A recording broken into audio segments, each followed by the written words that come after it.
Cyber conflict. It's not a Hollywood fantasy anymore. A recent clash between U.S. government contractor H.B. Gary Federal and Anonymous has underlined how much it has become a part of our lives. This story was really quite fascinating. In a nutshell, an American security firm, H.B. Gary Federal, basically had a senior executive claim that he had infiltrated Anonymous, and he said that he had gotten access to people's names and private information. And once Anonymous heard about this, they actually responded. The CEO of HB Gary, Aaron Barr, precipitated this, and Anonymous went in, hacked their servers, found email addresses, all kinds of private information, leaked that information publicly. Now there is a federal investigation. The CEO was fired. He lost his job, and there's a federal investigation into some of the activities of HB Gary, which basically was the organization saying, look, don't mess with us. So there you see a kind of a conflict happening in the digital world. We want to know a little bit more about these security issues. So we have joining us via Skype from Durban, South Africa, internet security consultant Haroon Meer. He's the founder of Thinkst, a company that focuses on information technology safety. Also with us is an Anon. But we use the term Anon for someone who's a participant in Anonymous, and that's why we have his identity protected for security reasons. And I just want to throw in there quickly that we also are chatting with a group of members of Anonymous on an IRC chat, and we're throwing questions to them. Absolutely. So first, let's actually start with an Anon. I understand that you are a participant in Op Tunisia. Can you tell us a little bit about that?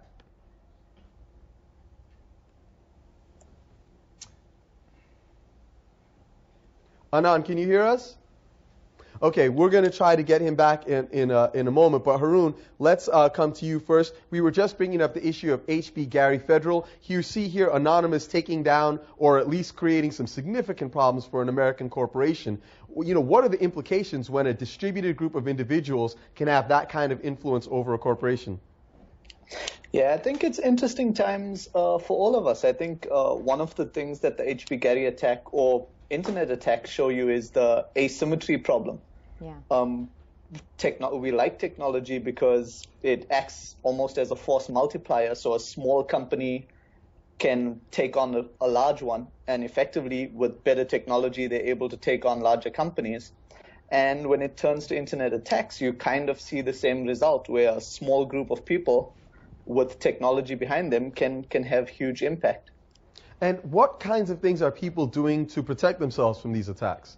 I mean, when we see companies like MasterCard, Visa, big companies being affected, is there any way to protect yourself? Oh, I think there's a fair bit that can be done to try to protect yourself. And I think to a large extent, like PayPal, for example, weren't completely taken out during the attacks. But I think one of the facts of life that internet security people have been preaching for a long time is that we're a lot more vulnerable than we know. The internet was built for a friendlier time. You know what I think when it comes to protection? I think it's not just a question of technology, it's a question of your actions.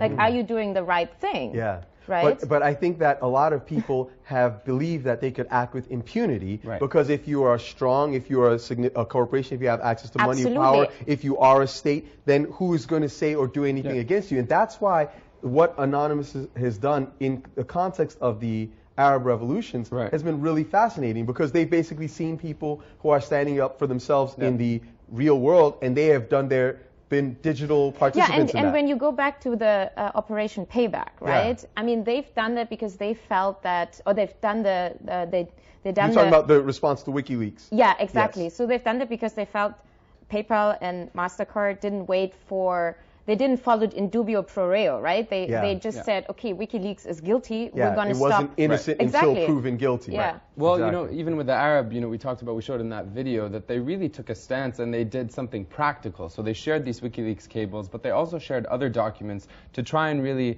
you know, and they're inserting themselves into a political situation, and they have no problems doing that. Now, when we put that question to some of the people in the IRC chat, some of the members from Anonymous, one response we got, I don't know if you could see it right here on my screen, is I'd answer that we're not simply acting on our personal preferences. We might bend and break certain laws, but it doesn't happen just because, oh, let's do that. It's done if enough people agree on certain stuff. So they're crowdsourcing. Well, and this is interesting because part of what's happening is we're redefining models of democracy. Yeah. I mean, to bring it back into the political arena, a lot of times people say, okay, if you have a democracy, everyone gets a vote, then now that's freedom. But not necessarily. If you look even at the United States example, you know, private money is a big influencer in who gets to be elected, who gets to have television ads, who gets an opportunity to even be considered in a quote-unquote democratic process. So what's happening is people are finding ways to create their own models of what they believe is the will of the people. Well, we have Power to All, who's really, you know, directly correlating Anonymous's mission and the democratic mission. He's saying Anonymous stands for free speech. DDoS is being used as a tool. It only blocks people from going to a site. It's like a strike. Doesn't break it. It's like sitting in front of a building and saying you can't go in here because what the people are doing is wrong.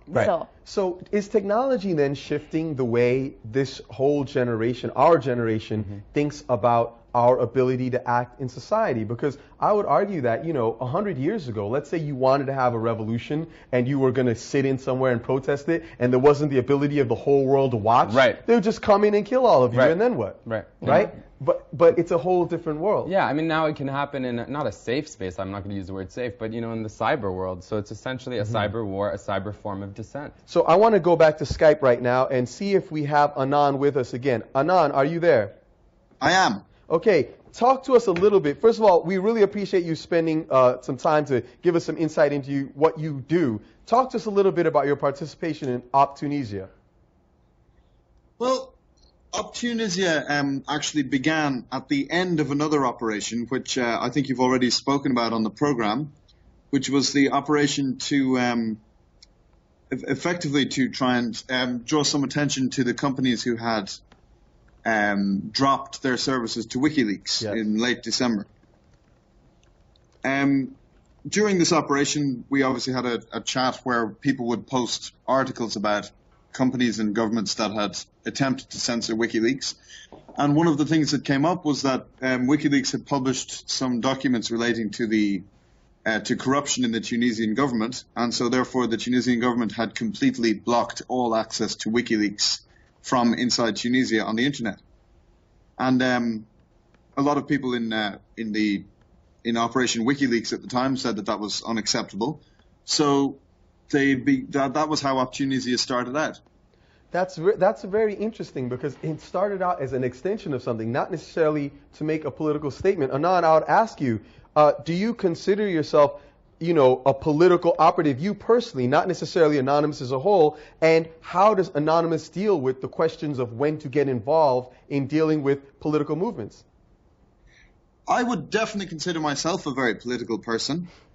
As I've said before, nobody can speak for the whole of Anonymous because there is no whole of Anonymous. It's more like a franchise name than a defined group. So I don't think anybody can put a label on the movement as a whole. But what I would say is that in general, when we have been after Op Tunisia, obviously, Anonymous sort of branched out into all of the different Arab Spring operations, as they're called. And basically the rule that we had was a lot of people would post articles about oppression in various different countries. And I think the rule that people came up with was and remember, of course, there's no leader, so this is all decided by consensus, by mass consensus. The rule that was decided on was that we wouldn't begin an operation unless something had already started on the ground. In other words, we wouldn't attempt to start a revolution on the internet.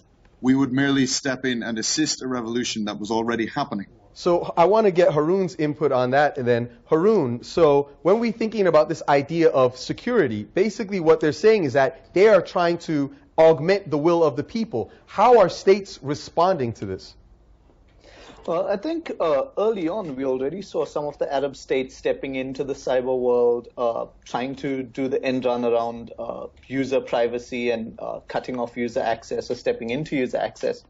So I think the actions that you're seeing from Anon at this end certainly are just to help those people find a voice. Mm-hmm.